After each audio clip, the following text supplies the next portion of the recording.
All right, what is in textbooks for our kids across the country could be influenced by what's going on in Texas. What we know, some conservatives on the state's Board of Education say it is time to make some changes. The textbooks lean too far left.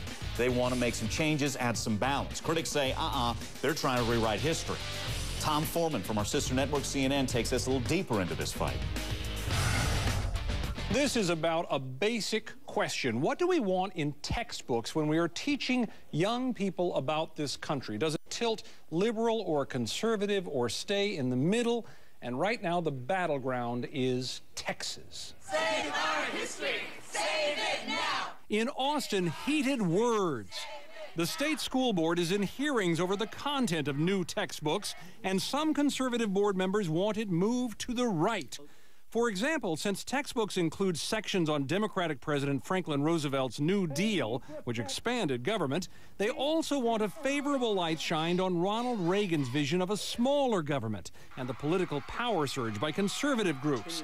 Don McLeroy is leading the charge. What we have is the history profession. The experts seem to have a left-wing tilt, and so what we were doing is trying to restore some balance to the standards. More examples of what those board members have wanted? Out. Too much talk about Thomas Jefferson and the Enlightenment, which stressed reasoning and science over faith. In. More recognition of the contributions of religious leaders like Moses to American ideals. Out. Calling the U.S. government democratic, like the party. In. Calling it a constitutional republic. Out. Capitalism, which some board members fear has been turned into a dirty word. In. Free enterprise. And on it goes with these board members wanting more praise for conservative icons like Phyllis Schlafly, the leadership qualities of Confederate General Stonewall Jackson, and even the cultural value of country music. Not all of these measures have survived, but even the discussion has many more liberal Texans furious. It's not fair for public school students to have the personal and political ideologies and agendas of the conservative state board members crammed down their throats and into their textbooks. All of this matters because with almost 5 million students, Texas buys a lot of textbooks, and that helps push publishers in terms of what they make available for all the rest of us. Electronic publishing is mitigating that factor just a little bit, but for the time being, as Texas schools go, in large part, so go the rest of the nation's schools, and right now Texas seems set on going to the right. All right, as always, want to hear from you on this. Call us 1-877-TEL-HLN. Joining us to talk about it, Hillary Shelton, Senior Vice President for Policy and Advocacy for the NAACP. Also back with us, conservative radio talk show host Ben Ferguson. Hillary, let me start with you. And let's get back to the basic contention. Conservative members of the board saying, hey, these textbooks have gone too far to the left. We're just adding some changes to bring back balance. Your response to that? Well, what they appear to be also doing is simply vetoing a lot of information that should be shared on both sides. Now, quite frankly, we do need our textbooks to make sure they're reflective of the diversity of our society. That doesn't mean leaving people out. It means including more people. This process of actually substituting one group of people because of their ideology for another group of people, I think it's the wrong way to go. It really is the miseducation of our children. When you try to equate people like Phyllis Schlafly to the first African-American Supreme Court Justice of the United States, Thurgood Marshall, we've got a problem in the messages coming from these textbooks.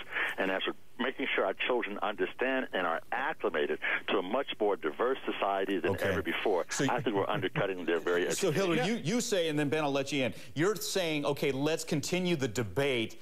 Maybe we do add some of these things, but you don't yank anything out. Right, Hillary? Okay. Absolutely. It has to be balanced. Gotcha. Ben, your response to that? Look, I don't think anyone was trying to say that if you put Phyllis Schlafly in there that you make her a Supreme Court justice. I think that's distorting the facts of what they're trying to do. I think what they're trying to do here is look at a guy like Ronald Reagan, that obviously when he passed away, you saw the popularity of him as a president and how he actually said that smaller government was a good thing, and they put that in there. And I think capitalism has, by many on the left, become a bad thing. We saw that in the last election. So why not talk about the Founding Fathers? Why not talk about capitalism? Why not put it in a good light? Because I think you would probably agree, capitalism has been pretty good to this country from our Founding Fathers till now. Why not let people know, hey, you can succeed and government doesn't have to do it for you? Let's get a couple calls in, guys. Hillary, and I'll let you respond in just a sec. A lot of people want in. Nancy in Michigan's with us. Nancy, your thoughts here?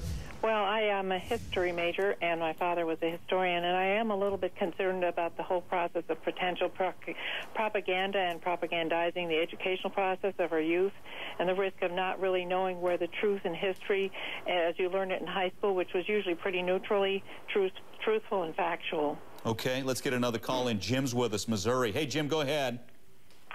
Yeah, well, time in itself has proven that there has been pertinent facts relevant to history that has been left out.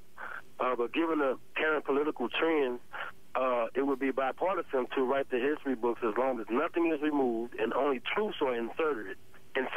History cannot be misconstrued because it already happened. Gotcha. Okay, let me get Hillary and Ben in. The clock's ticking on us.